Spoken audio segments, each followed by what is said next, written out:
morning, Philippines! Today is Sunday, March 15, 2026. I am Jay Ilugmayon, your weather reporter for today from SCC News TV. Live here in Tuburan, Cebu.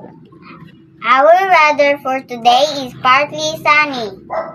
Expect partly sunny skies with warm conditions throughout the day. A mix of sun and clouds will make for a generally pleasant afternoon. The temperature is 26 degrees Celsius. Precipitation 40%, wind speed 32 kilometers per hour. Humidity 63%.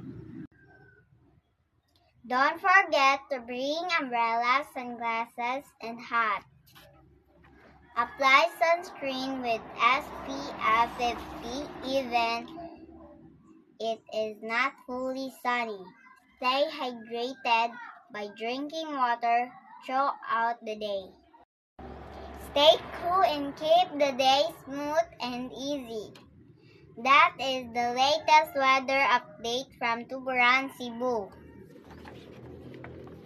Once again from SSC News TV. This is Dre Ilugmayon reporting.